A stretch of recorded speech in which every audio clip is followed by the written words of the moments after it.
Fala, gente amiga, gente querida, tudo bem? Um grande abraço. Estamos chegando para mais uma edição do nosso Podstars, sempre com um convidado muito especial que nos enche de alegria, porque é uma resenha tranquila, garantida, de alta qualidade, de alto nível. E eu, sinceramente, eu estava pensando aqui como é que eu vou apresentar o meu convidado, o nosso convidado de hoje aqui no Podstars. A gente está aqui no Park City Shopping em Sumaré. Eu estava pensando, pô, acho que eu vou apresentar ele como goleador, centroavante, sobrou, o homem guarda. Eu falei, vou deixar mais para depois. Eu vou apresentar como um grande batera, um dos grandes bateristas da música brasileira. Mas hoje ele é vocal. Então é o seguinte, grande Japinha, Ricardo Japinha, hoje vocalista do grupo Dinossauros.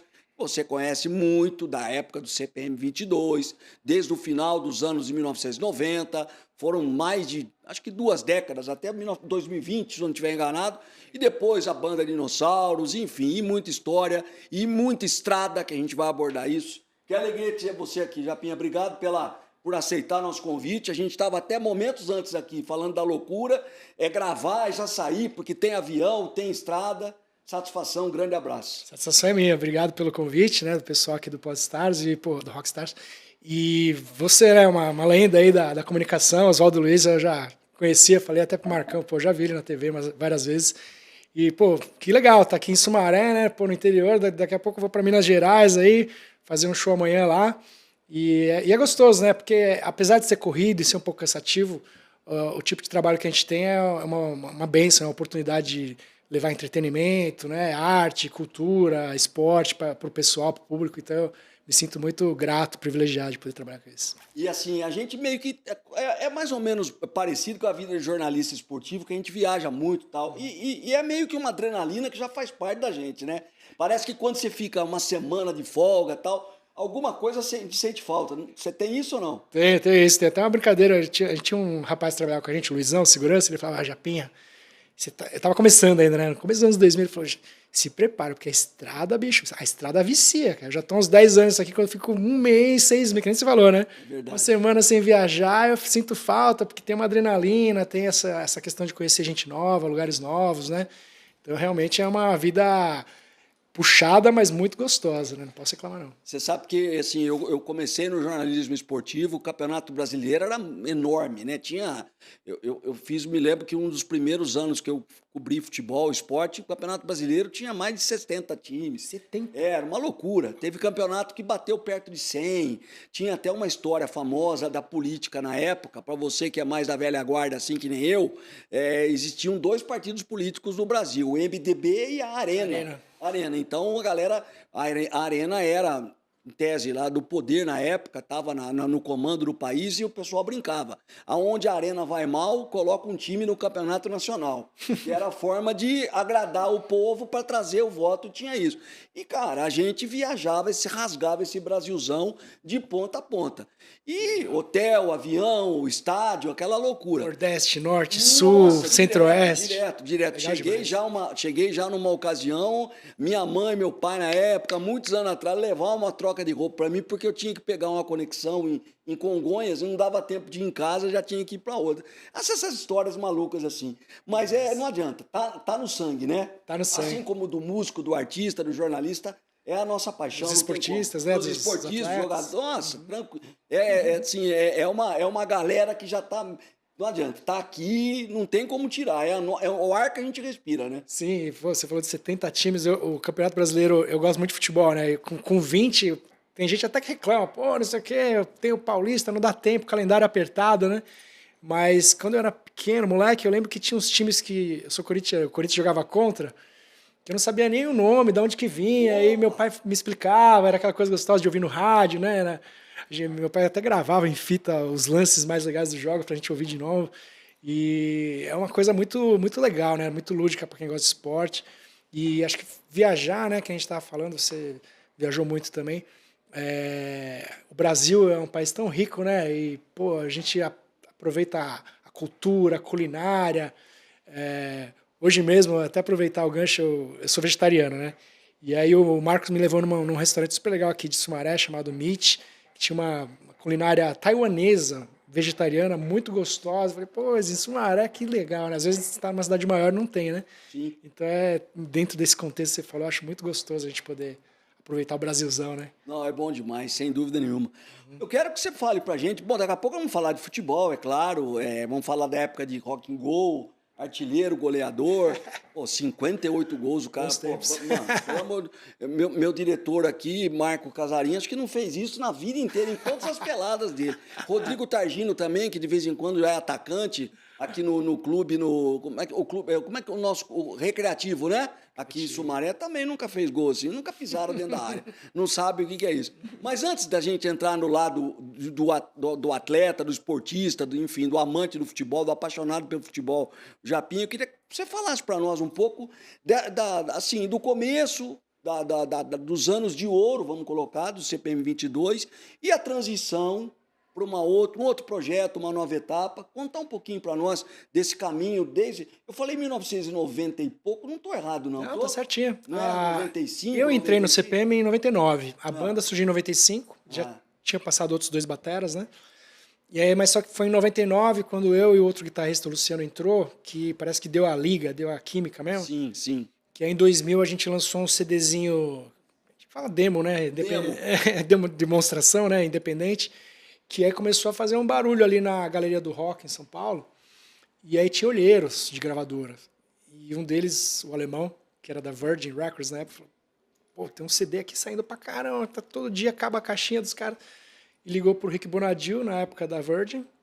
Aí o Rick fez uma reunião com a gente, ouviu o som primeiro, né? Levou um CD e tal.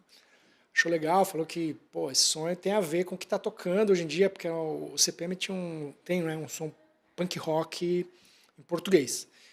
Porém, na época, várias bandas de punk rock americano já começaram a tocar em rádio, FM e tal, que era o Offspring, o Green Day, o Blink-182. E ele falou, pô, vocês estão fazendo isso em português? Ele teve a visão, né? A pegada do cara, o insight do cara. Visão de mercado, né? Não é à toa que ele tinha lançado já Mamonas Assassinas, Charlie Brown Jr., só banda... Depois veio com NX0, a gente e tal, muita coisa boa. Pepe Neném. E aí, hoje Victor Clay, né? Eu gosto do Rick, do trabalho dele. Isso que você falou da visão, tem que enaltecer mesmo. Não, ele é... Aí, pô... Assim, a Ruge não foi ele. Foi? Também. A Ruge, o Bros, entre outros. Aqui vai falando aqui, né? Tem muita gente. NX0. Nossa, muita gente boa. Eu sou, assim, eu lembrei muito da banda Ruge porque minha filha hoje, com 30 anos, já na época era apaixonada pelas meninas. As meninas estão bem até hoje. Agora em questão solo, né, acho que 2 viraram cantoras de musical, uma virou artista de novela, e cada uma tem a sua carreira solo, elas são muito talentosas, né? Então, aí a banda, pô, assinou o contrato, aquela coisa gostosa, né, de tocar em rádio, gravar videoclipe, sair em revista.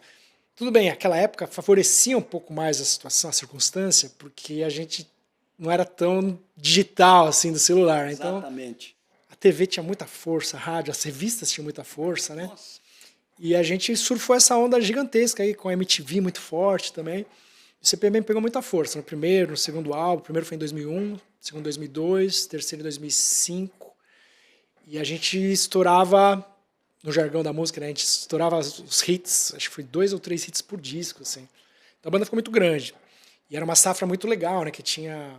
Já vinha de Charlie Brown Jr., Raimundos, a Pitty veio na mesma época, os Detonautas também. Então a geração era muito bacana e atingiu muita gente, né? Atingiu a mídia. A mídia era muito favorável para as bandas de rock, né? Assim como eu falei com a MTV, tinha muita rádio rock. Os programas de canal aberto, como, sei lá, o Faustão, o Serginho, o Mion na Band na época, passavam bandas de rock, né? O espaço estava sendo conquistado, né? Já o espaço era bom. Essa galera aí, né? Exato, que infelizmente não tem tanto hoje, mas apesar que tem hoje bastante espaço na internet, né? E aí quando foi lá para 2014, Oswaldo, a banda estava estabelecida já, né? Consolidada, de fazer muito show. E a música tem aquelas coisas, tem anos que você faz mais show, tem outros anos que você faz um pouco menos e tal. E eu tinha vontade de lançar umas musiquinhas minhas que eu tinha na gaveta ali, que às vezes eram aproveitadas pela banda, às vezes não. Normal, tinha outros compositores e tal. E aí resolvi começar a fazer um projetinho acústico, violãozinho, sentadinho e tal, barzinho com mais 2 amigos, tal, tocando uma percussão e tal. E ia para os bares, comecei pelo interior, meu primeiro show foi em Indaiatuba. E aí comecei a vender esse show, um projetinho paralelo, assim, né? Tal, cachezinho mais modesto, aquela coisa. Claro. E aí fui alimentando. Na época ainda não tinha esse nome Dinossauros, chamava-se Arizona, até pelo lance acústico, Deserto do Arizona, aquela coisa. Sim, sim. E aí, quando foi em 2018, eu resolvi lançar umas músicas de verdade, assim, não só tocar, porque eu só tava tocando. Aí eu falei, vou lançar uma música ou outra aqui, só um singlezinho ou dois. As mídias digitais favorecem isso, né? O YouTube mesmo aqui, o Spotify, né? Essas Deezer, essas redes todas.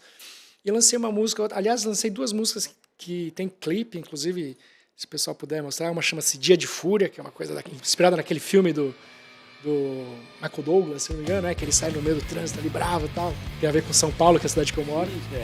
E a outra música chamada Nada é Pra Sempre, que eu fiz na época da pandemia, que é uma coisa meio que em homenagem às pessoas que a gente perdeu, né? Não só as pessoas próximas, mas assim como também pessoas, celebridades que se foram, infelizmente, na época da pandemia, né? Uma época muito pesada. Então são os dois clipes que eu tenho de dinossauro, só para gravar mais um. E aí comecei a investir nessa área, né? Porque, como você falou, eu tocava bateria, toco. Inclusive no Dinossauros eu gravo as baterias.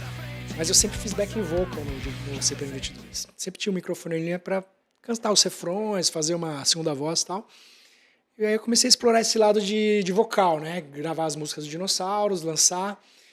E aí em 2020 teve uma cisão ali da banda e tal. Não teve briga, mas foi uma separação assim. Também eu estava lá há 21 anos, né? E também faz parte Faz parte do negócio, né? da caminhada. Não tem nada fora do comum, quando há uma ruptura, uma cisão. É uma vida, pô, mais de 2 décadas juntos, é natural que isso aconteça. Natural. Isso, As grandes qualquer bandas setor de atividade, acontece as isso. grandes empresas, né? Sem dúvida. Inclusive, quando eu saí, já tinham saído outros dois integrantes da formação original, né? Que era o Wally e o Portoga. E tudo bem, os caras estão seguindo o caminho deles, sou muito grato, eles também me desejaram sorte, eu estou seguindo o meu, tá tudo legal, eles estão fazendo show pra caramba, eu também estou fazendo show pra caramba. E agora eu tô fazendo com Dinossauros e tô fazendo também como Japinha, né? Amanhã eu tô indo para Minas, como eu te falei, né? Para Divinópolis, uma situação que vou fazer como se fosse uma participação numa banda local. Então, assim, o mundo da música é muito abundante, né? A gente tem a oportunidade de fazer shows em O muitas... leque é muito grande, né, Japinha? Muito grande. Eventos corporativos, celebrações de, sei lá, até casamento, tô fazendo uns casamentos bem grandes, assim, em litoral, na areia, assim. E é muito gostoso, uma coisa que eu não tinha antes. E hoje em dia eu estou podendo explorar esse lado do Japinha, né, da minha pessoa, né, da imagem que eu criei. E também da minha banda própria, do meu som autoral, né? Que eu ainda não lancei um disco, por mais que já tenha um tempo, mas eu estou segurando para deixar ele bem arredondado, já estou indo para a 14ª, 15ª faixa. Que hoje em dia é diferente, né? Antigamente se lançava o disco e trabalhava os singles. Exato. Hoje em dia se lança os singles e depois amarra num disco. Tá. Por causa da forma que se consome música hoje, né? Pelas Sim, plataformas e tal. Sim. Então tá muito gostoso. Tô tipo como se fosse recomeçando, mas recomeçando com uma bagagem já, com uma moralzinha a mais, né? Então tá uma caminhada nova. Resumindo, mas não resumindo tão. Não, mas pô, show. Não, perfeito. A gente está com o Japinha aqui no nosso Podstars, nesta edição especial e trazendo, claro, o bate-papo com o Japinha, que tem uma história muito bacana, muito rica da nossa música. Essa perda do espaço das bandas, quando surgiram o Detonautas, o Charlie Brown, né, o Chorão, foi, querendo ou não, foi quase que um divisor de águas. Sim. Nessa tropa, nessa galera.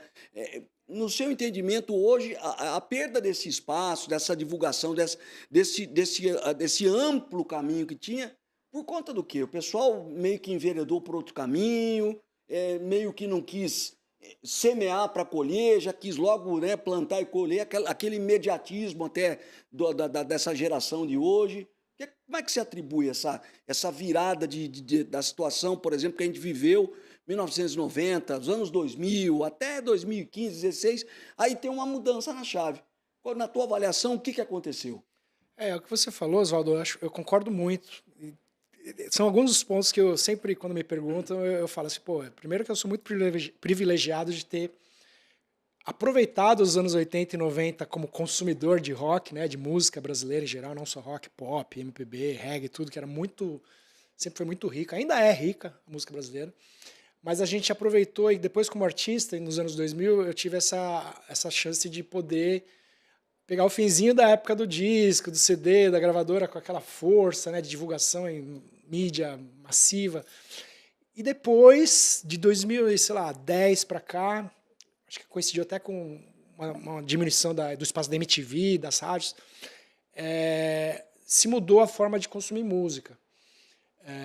O digital, a internet, deu muito espaço para muita gente, o que é uma maravilha, né? Todo mundo hoje pode lançar, assim como eu mesmo lanço, faço bom uso, mas a gente não tem aquela propulsão que a gente tinha antes, né? De gravadora, de divulgador de rádio, divulgador de TV, né? A equipe de assessoria.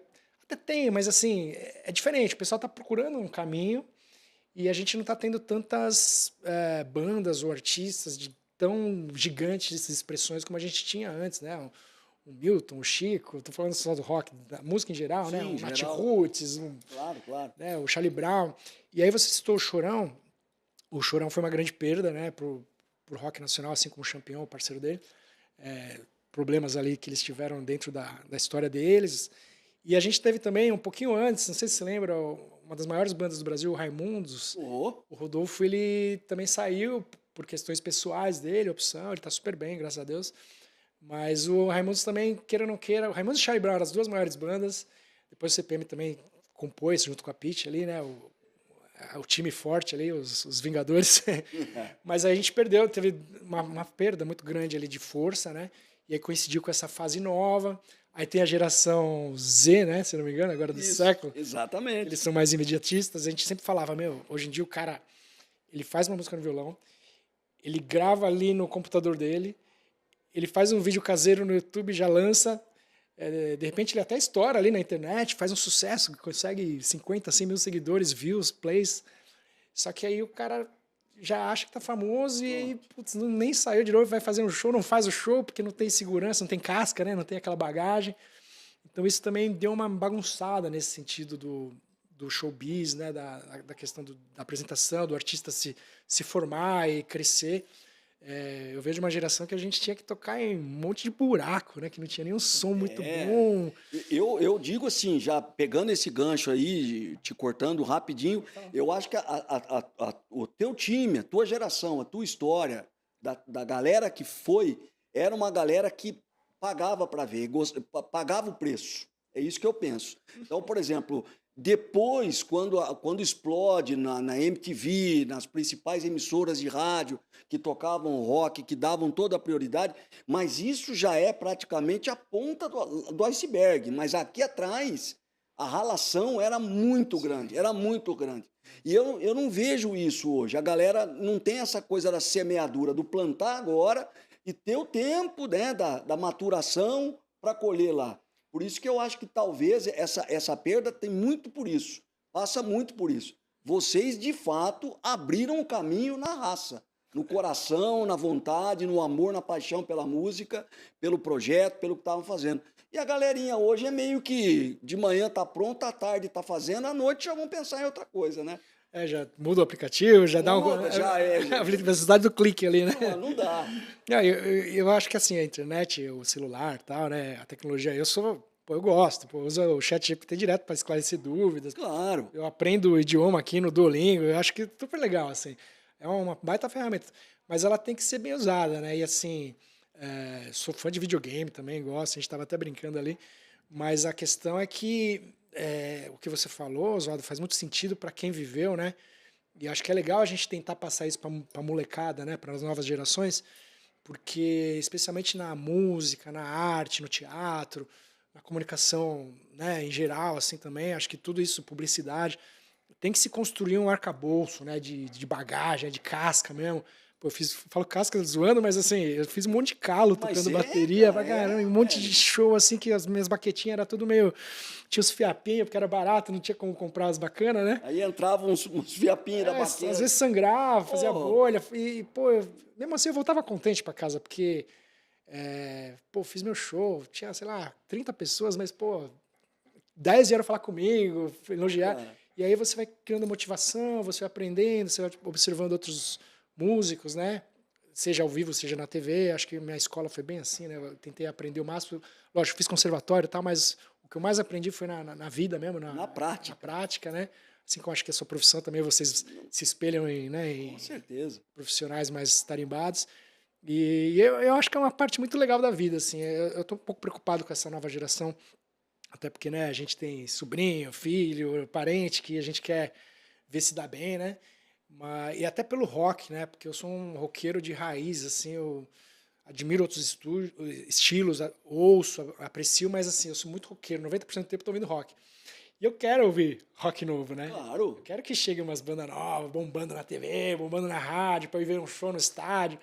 E tá meio difícil, assim, de você conseguir, né? Tem muita gente boa, mas ainda não tá se formando aquela geração, aquela fase que a gente teve o grunge, a gente teve o punk rock, a gente teve o heavy metal, o rock nacional dos anos 80, 90, 2000.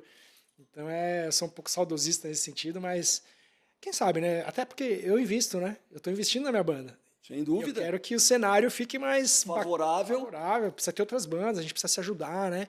Então uma história muito legal, assim, de você. A gente está acompanhando, desculpa Imagina, só para imagina. terminar, uma transição do analógico para o digital. Digital. A gente está vivendo, a gente que é, né, mais das décadas anteriores, e a gente também está aprendendo, a gente está um pouco assustado, né, cara? Então a gente tem que saber se virar e a gente tem que também trazer para a molecada alguma coisa de valor, né? Dos valores que a gente tem, né? Porque não é fácil. Não é fácil. Eu digo muito isso. É engraçado. Isso é de um modo geral. É na música, no cinema, na medicina, é no jornalismo, é na engenharia. Hoje é uma galerinha que quer ir do mais, quer começar de cima para baixo, em vez de começar de baixo para cima. E você está falando isso, passa um filme na minha cabeça, um filme, porque assim, eu comecei como repórter esportivo, na época a gente montava o equipamento.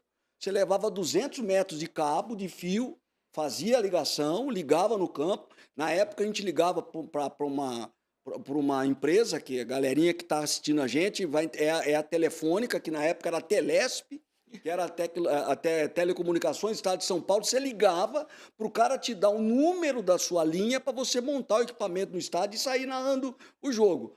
Hoje, evidentemente, hoje todo mundo tem uma emissora de televisão na mão que é um aparelho celular. Na minha época era diferente. Então, hoje Mais ou menos eu com a minha bateria que levava no meu Fusquinha, o Sim, bumbo, carregava, pô, montava o pedestal ali. cara, entendeu? Era esse o Era processo, né? bumbão nas costas, era montando tudo ali, era ajustando, tal, prato, arrumando, montando o prato, tudo. Então eu vejo muito disso. E é de um modo geral, interessante, porque assim, querendo ou não, nós estamos falando de um momento especial da música brasileira, um momento, um ápice do rock brasileiro, do rock nacional, fruto de tudo aquilo que vocês semearam. E eu não sei se essa galerinha de hoje tem a noção exata do quanto vocês fizeram, quanto vocês tiveram que caminhar para construir algo que eles podem hoje desfrutar, até olhando para trás e tendo vocês como referência. A gente vê na internet, a internet facilita a gente nesse sentido. Tem a tal da School of Rock, tem as escolas, os conservatórios, e eles tirando músicas nossas, assim, às vezes me manda um menininho de 6 anos, 10 anos, tirando uma música que eu gravei lá em 2005, sei lá, e o menino tirando a música, aprendendo, que é super válido. Acho que eu comecei assim também, tirando músicas das minhas bandas, né, que eu gostava, Paralamas, AC/DC, eu tirava as músicas nos anos 80, 90 lá. Então, assim, existe o caminho ainda, né? A questão, você falou, como é que eles vão aprender, né? Bom, estão lançando documentários, por exemplo, da vida do Chorão, vai sair agora até com atores da Globo e tal. Existem documentários de várias bandas, The Doors, a gente mesmo aqui em entrevista a gente conta, né? Então acho que também não deixa de ser uma forma da gente tentar transmitir esse perrengue que a gente passou, que é um perrengue bom, na verdade. Bom Né? demais, pô. Quem não... Dá saudade Pô, até, não dá? muita saudade, eu tenho muita saudade. Pô, pegar o ônibus, sair de Campinas meia-noite, chegar no Rio de Janeiro 6:30 da manhã, ir para um hotel, que às vezes era um hotel que você tinha direito só tomar um banho, um café da manhã e até meio-dia, que a gente chamava de meia diária na época, não era nem uma diária inteira, eram horas para você tomar um banho, descansar um pouco, tomar um café reforçado, ir para o estádio, ir do estádio para a rodoviária, da rodoviária vir para casa. Avião, nunca tinha ouvido falar. Como é que escreve avião? Na época a gente falava, tem que pagar a aeromoça, tem que pedir a conta. Era uma molecada. Se não me engano, Oswaldo, ainda em cima desse seu métier aí, não sei se é contemporâneo assim, mas se eu não me engano, acho que o Faustão era repórter de campo. Né?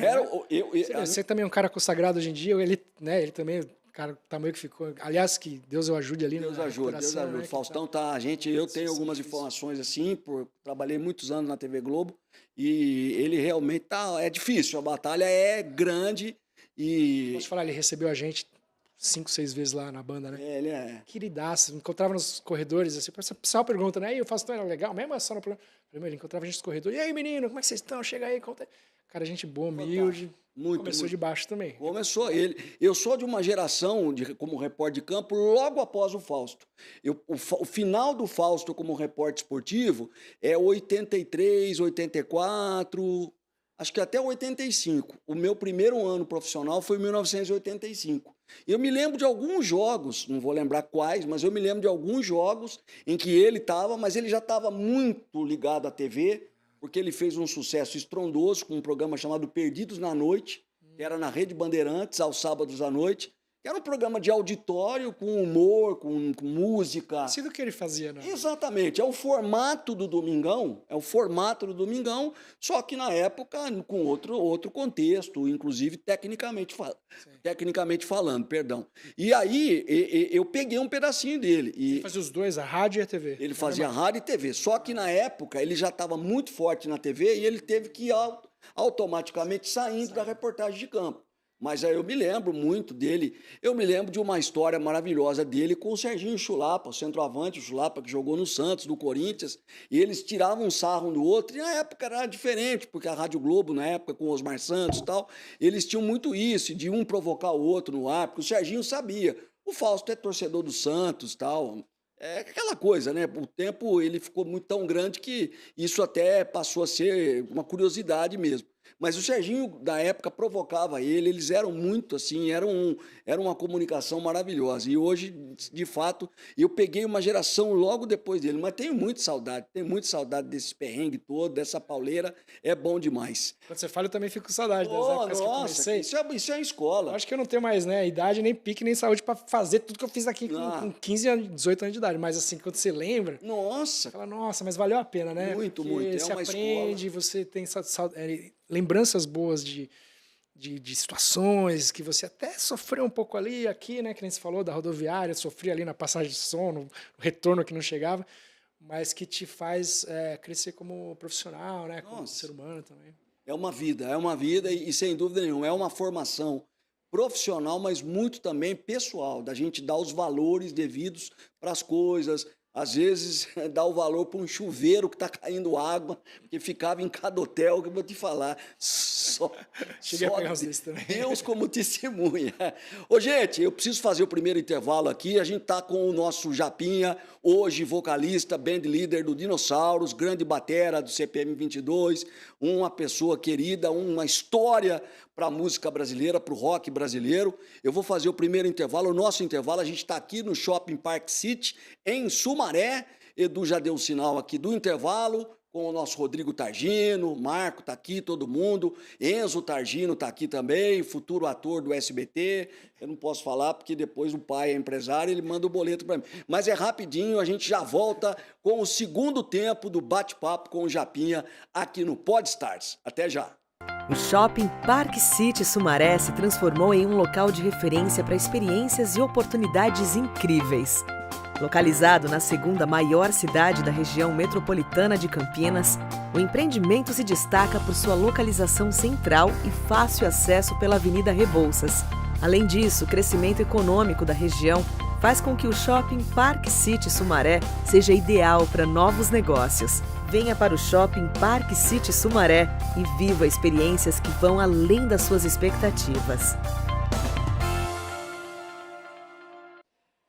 Segundo tempo do nosso Podstars com o Japinha, hoje vocalista, líder da banda Dinossauros, baterista do CPM 22. E agora a gente vai, claro, falar muito e precisamos falar do lado também do artilheiro, do goleador.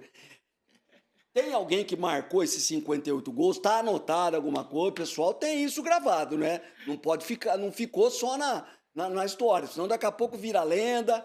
Mas foram quantas edições do Rock Go? Olha, eu participei a partir do momento que a banda entrou na mídia, Entrou. né? Que foi 2002 até 2013. Aí teve uns hiatos, foram umas 8, 9 que eu participei, mas já vinha dos anos 90, viu, Oswaldo? É. As bandas já jogavam, as bandas dos anos 90, Skank, Cidade Negra, o Rapa. Nos anos 90, se não me engano, até as bandas de samba, o Só Pra Contrariar jogava e tal. Aí, na época que eu entrei, já era mais rock, reggae e pop, assim, né? O pessoal deu uma limitada, porque tava dando muita briga. Você sabe que assim, eu tenho uma passagem legal com o Samuel Rosa. O Samuel do Skank, ele é apaixonado, cruzeirense assim, Demais. enlouquecido, Ele enlouquecido. também, viu? Joga bem, joga bem. Ele é o vice-artilheiro.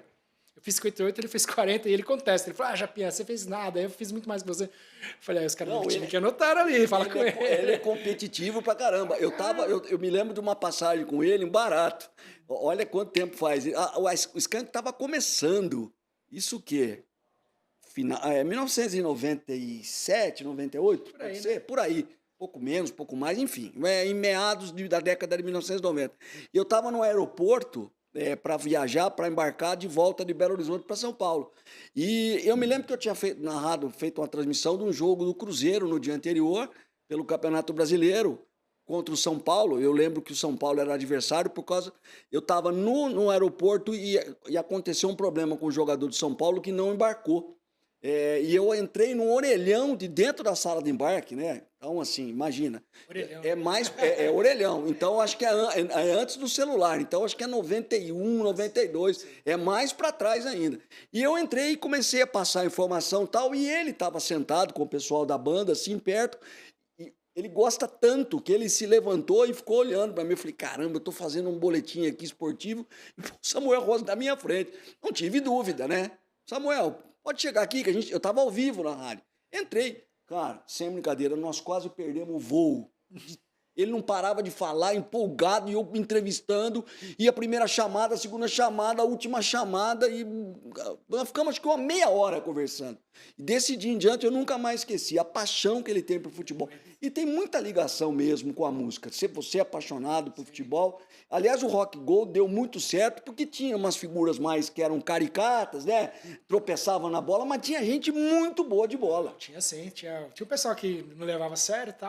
Que ia pra curtir. Pra aproveitar do churrasco Aproveitar depois. o churrasco. Mas tinha, por exemplo, o Samuel, o próprio Supla, jogava muito bem, o vocalista do Nat Roots, Alexandre, acho que jogou na base do Guarani, tinha um menino do Forfã que também jogou na base do Botafogo, o Clesto, que era um baita goleiro. Tinha uns 10 caras ali que reforçavam os times, né? Sim. O meu time foi campeão 2 vezes, né? Em 2002 e 13. Não, 6 e 13, 2002 foi a estreia, fomos vice. E tinha essas rivalidades sadias, né? Porque era tudo amigo, na estrada a gente se encontrava. Mas na hora do jogo ninguém queria perder, não, cara. Todo mundo queria ganhar, queria ser campeão. Pra caramba. Samuel brigava comigo que eu era artilheiro e ele não conseguiu me passar. Diz uma lenda lá, uma diretora da MTV chegou pra mim e falou uma vez, Japinha, não aguento mais o Samuel me ligando pra colocar vocês dois no mesmo time. Eu falei, pô, coloca. Não, é sorteio, não tem essa de roubar, não tem essa de cartolagem, não. Eu falei, então não coloca.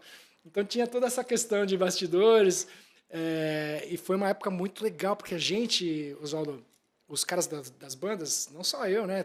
A maioria gosta de futebol. Um é cruzeirense, outro é corintiano, outro é palmeirense, mas acompanha e gosta de jogar.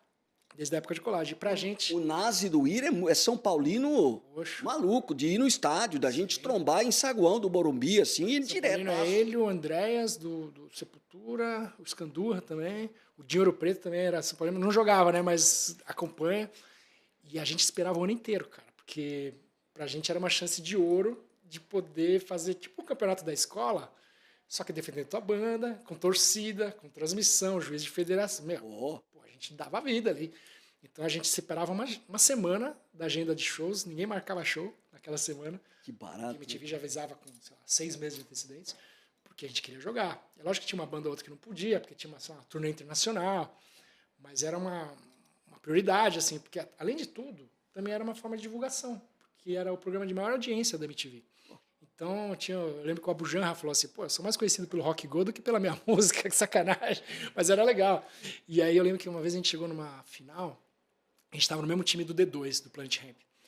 E o D2 também, flamenguista e boleiro, joga bem e tal. E ele tinha um show, uma quinta, a final era na sexta. pô, D2, tem que jogar, era dupla de ataque comigo, né? Tem que jogar, puta, já não sei, tem o show, cara, não sei como eu vou fazer.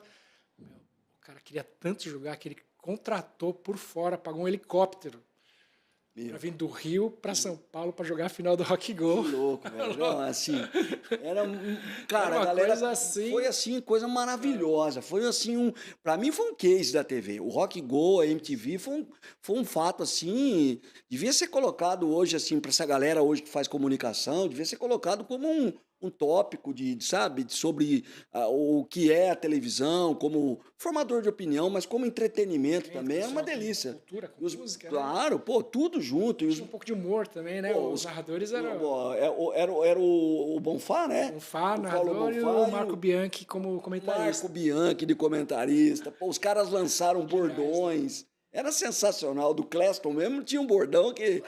Cleston! Os apelidos, né? Eu era o Pequeno Samurai. Pequeno Samurai. Filhote de Tom Cruise. Ainda dava aquela zoada, que era a época do filme do Tom Cruise, Samurai, né? Mas o próprio Samuel Rosa era o Playmobil Tarantino. Com os cabelinhos dele. Cabelinho Playmobil. E tinha vários. Supla era Juninho Papito, porque ele é júnior, né? Do Suplicy, né? Eduardo Júnior. E Papito, porque ele chama todo mundo de Papito. Né? Então, e Juninho tinha os craques Juninhos da época, o Pernambucano, o Paulista, O Super era craque, então era o Juninho e o Papito. Então tinha vários apelidos muito bem sacados, né? Tinha os que os caras não gostavam, né? Que até reclamavam depois, mas eu acho que o Garrido não gostava do dele, porque eles sacanearam eles. Mas era uma coisa que a gente mesmo, quando assistia, a gente nem sabia que tinha tanta piada em si, porque na hora do jogo você estava jogando. Você tá ali, focado no jogo, os caras estão lá em cima, Só na entrevista que os caras sacaneavam, a gente também zoava junto.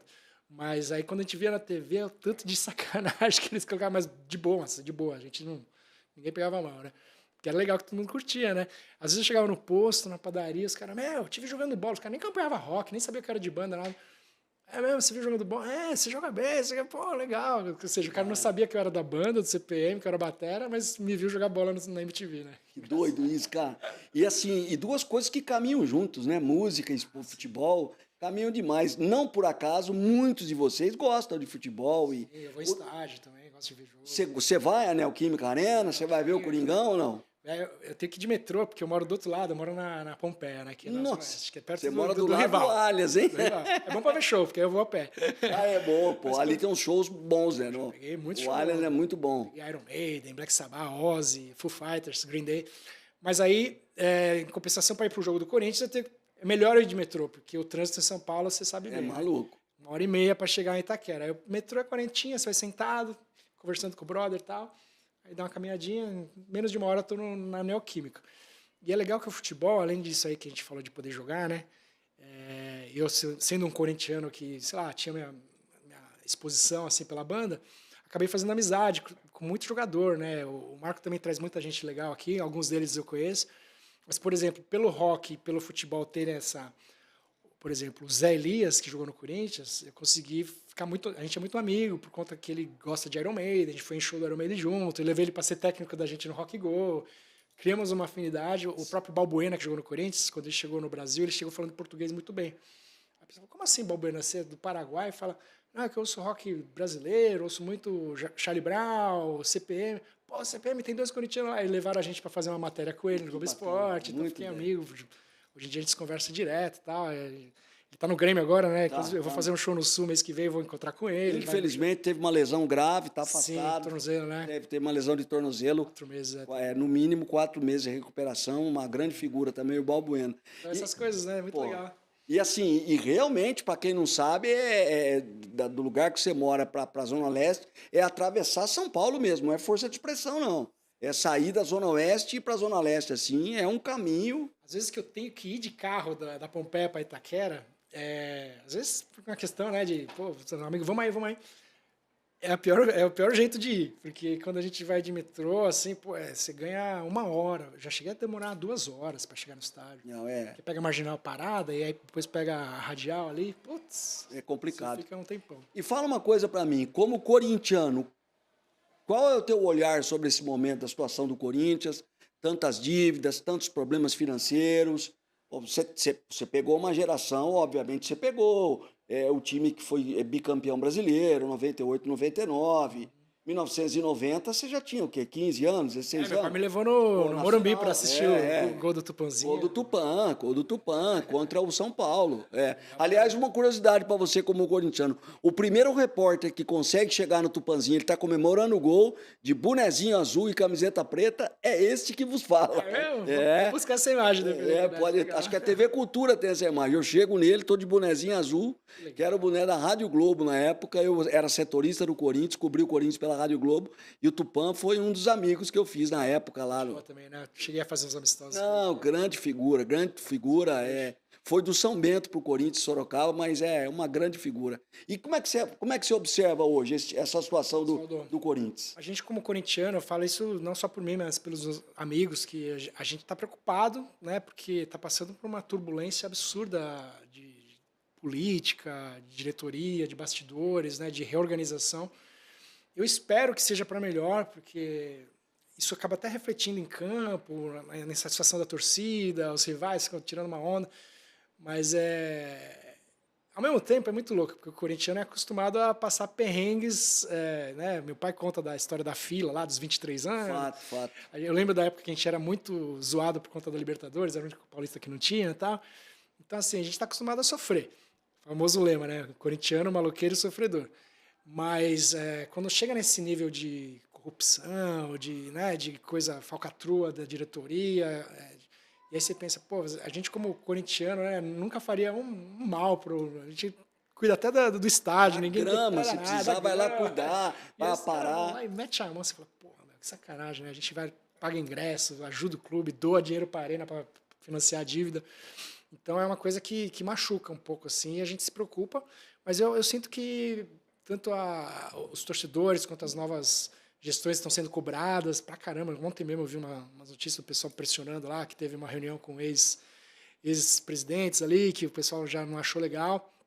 Então, assim, ao mesmo tempo eu vejo um lado legal, que o time que o Corinthians montou de 1 ano e meio para cá é um time que tem uma personalidade diferente dos últimos, sei lá, 7, 8 anos para trás, porque quando chegou o Garro, chegou o Memphis, essa ascensão do Yuri, mais esses 2, 3 caras que vieram de fora também, o Martínez, Carrídio, Gustavo Henrique, o Hugo Souza, que veio para somar pra caramba. Acho que o elenco do Corinthians está deu uma encorpada, né? E com personalidade, tanto que ganhou o Paulista. Estava falando até com um amigo meu, a gente ganhou do Palmeiras, que é um time muito mais forte, assim, até por... Vem vindo, né, de uns anos muito vencedores e muito mais... O técnico, Abel Ferreira, sensacional. Com uma gestão da Leila, que tem o patrocínio da Crefisa, que é muito forte, e o Corinthians todo endividado, todo cheio de problema, todo bastidores, tudo tumultuado, vai lá e ganha dos caras, aí depois na Copa do Brasil ganha 2 vezes. Ganha 2 vezes. Você vê, né, a mística, né, a força da camisa. Não, é um absurdo, Assim, é você saber realmente, a gente se separar o momento político, que lamentavelmente coloca o Corinthians em páginas policiais até, mas a história do clube, a riqueza, a grandeza da camisa não tem jeito, né? Eu fui como repórter de campo, setorista do Corinthians, 9 anos, entre outros clubes, e cobri todos os clubes de São Paulo, e assim, é uma coisa impressionante. A gente cansava de ver Corinthians e Paulista de Jundiaí, Corinthians e Bandeirante de Birigui, com 45 mil pessoas no Pacaembu, 48 mil pessoas, Pacaembu, gente saindo por cima do alambrado, e aí você vai ver Corinthians e qualquer time do interior ali. Não comparando, é o que está acontecendo na arena hoje. Sim, né? sem dúvida. Não, né? por isso que assim, eu não consigo, na minha cabeça, não entra o time estar numa situação financeira tamanha, caótica desse jeito, com uma torcida, com uma bilheteria de todo jogo, 42, 43 mil pessoas. A questão da administração. É sofrível, é terrível demais. É uma dor de cabeça hoje pro torcedor corintiano. Meio que do governo, né? Que a gente tem um país tão bacana, né? E a gente, por mais que a gente tenha muitas bênçãos, muitas maravilhas no dia a dia aqui e tal, mas o Brasil podia estar entre os voando. 10, 15 primeiros países em termos de economia, fácil. Né? Pô, a gente fica triste por isso. Falar da parte do cuidado, dessa parte da ação social com os animais, é isso? Contar um pouco para nós, para a gente caminhar para a reta final do programa, e depois a gente vai mostrar essa baqueta linda aqui que você doou para a galera do All Stars. Legal. Acho que é uma ação beneficente também, né? Sem dúvida. Oswaldo, eu acho assim, não é querendo puxar sardinha nada, mas eu acho que não só eu, mas vários outros artistas, comunicadores, jogadores, inclusive, atletas que têm oportunidade, pela exposição que a gente tem, né, de poder contribuir, às vezes com uma fala, com uma presença, com uma energia, com uma baqueta, sei lá, um autógrafo. Sempre que eu sou chamado para qualquer coisa que me pedem, assim, que se eu perceber que é uma coisa do bem, para ajudar alguém, os animais, no caso, eu tento colaborar, seja participando, doando ou fazendo vídeo, né? E não estou falando isso para mim. Sim, eu acho que é sim, só claro. porque acho que é gostoso também se sentir útil, né? Nesse Satisfação pessoal, né? pessoal, poder colaborar um pouquinho, porque a gente sabe que tem muita coisa errada no mundo também, que puxa para trás, a gente tenta puxar um pouco para frente, né? Mas a questão dos animais é porque lá atrás eu resolvi me tornar vegetariano. E aí, sem eu forçar nada, o pessoal das associações, porque existem muitas, né, que protegem os animais, resgatam os animais que estão ali em situação difícil, pediram para eu fazer campanhas, para participar. A gente apareceu já em calendário, em camisa e tal, e faz vídeo, né, para participar de eventos. Eu participei até de debates, às vezes é até complicado. Você tem que ir lá num debate na MTV, os vegetarianos e o pessoal da indústria da carne, era o Lobão mediando. Eu falei, nossa, meu Deus, o negócio pegou fogo, eu não conseguia nem falar, porque eu não sou tanto de combate, assim, de discutir, de briga, né, eu sou mais da paz. Mas tinha que falar o nosso ponto de vista, eu fui lá, falei, e tudo bem. E aí, ultimamente, eu estou ajudando uma associação muito bacana lá de São Paulo, que chama-se Abrale, que ajuda a galera que tem leucemia, linfoma e tal. E vou ser embaixador de uma campanha de arrecadação de fundos. Eu estou me sentindo bastante contente de poder colaborar minimamente, assim, né? Porque às vezes quando precisa dar uma doação a gente dá também, mas assim, acho que quando você incentiva outras pessoas também é legal, né? é corrente do bem, né? Que são Uma as pessoa forças. incentiva a outra vê na outra e vai indo, né? Porque a gente despende um tempo, né? E essa galera dessa Abrale, por exemplo, ninguém ganha nada também. O pessoal vai lá para Voluntariado. Reservam as partes dos dias, umas horas ali para, né, organizar eventos, organizações. E eles têm me solicitado. Eu falei, quando vocês precisarem, eu tô aí. Então, acho que é legal, né, a gente poder ter a baquetinha também que eu assinei aqui, do Pro Stars. Mostrar aqui, olha aqui, ó. Só uma ação social, uma ação beneficente que a galera do Podstars vai fazer, o All Stars, tá vendo? Aqui, ó, assinada pelo nosso Japinha, Ricardo Japinha, All Stars. Aqui, nessa aqui, olha aí. Beleza, Eduardo? Show de bola, tá aqui. Maravilha. Bom, a gente caminha para o final. Primeiramente, agradecer demais a tua participação. Você sabe que você hoje já é um convidado para fazer parte do time do All Stars, do Podstars, quando você quiser, a casa é sua. Venha e vamos falar de futebol, vamos falar de música. Aliás, as duas paixões que eu tenho também, eu sou apaixonado. Obrigado. Obrigado demais. Japinha, obrigado, sucesso, saúde. Deus continue te guardando, te abençoando aí nessa estrada longa da vida. E valeu demais a tua participação aqui. O privilégio de poder... Eu não vou falar que eu te entrevistei, sabe? Esse bate-papo nosso, que é muito mais gostoso do que entrevista e tal. Satisfação, meu caro. Eu que agradeço, primeiramente, pelo convite, né, do pessoal do Podstars, do All Stars.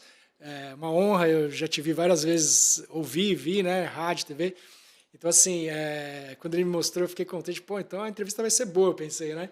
E poder divulgar trabalho, é sempre bom também, né? Divulgar as causas, bater um papo sobre futebol e música e sobre a vida, né? As viagens, tudo. Para mim é um grande prazer conhecer um pouco mais de Sumaré. Eu tinha vindo uma ou duas vezes por ocasião de show, então também é gostoso poder conhecer o pessoal daqui, né? Fui super bem tratado aqui no Park City Sumaré, né? Isso aí. E também no restaurante que eu fui, no Meet, no hotel, que a gente ficou hospedado, uma galera muito legal. O pessoal da produção, o Edu, o Marco, todo mundo aí, os meninos. Então, assim, agradecer você, né, Oswaldo? E poder também divulgar, né? Quem quiser me acompanhar. Por favor. Estou nas redes como Ricardo Japinha. Às vezes tem um underline mesmo, Ricardo underline Japinha. E Dinossauros, para quem quiser ouvir meu som novo, é Dinossauros com U no final. Para ficar diferente um pouco dos parques aí, né? Dinossauros, tá, galera? R-U-S no final, não esquece disso. Só seguir lá, ver publico agenda, publico música nova, clipe, tá tudo por ali. Fechou, fechou. Gente amiga, gente querida, ponto final no nosso Podstars de hoje com o Ricardo Japinha. Para nossa satisfação, mais um episódio aqui, direto do Park City Sumaré, o shopping, onde a gente tem esse espaço para receber pessoas tão especiais que têm tanto a nos passar, a nos contar e a compartilhar com a gente de uma história, de uma trajetória tão bacana, tão legal. A gente vai ficando por aqui, agradecendo demais a todos pelo carinho, pela companhia. A produção e coordenação do Rodrigo Targino, direção de TV do Eduardo Rosa e a direção geral do nosso Marco Casarim.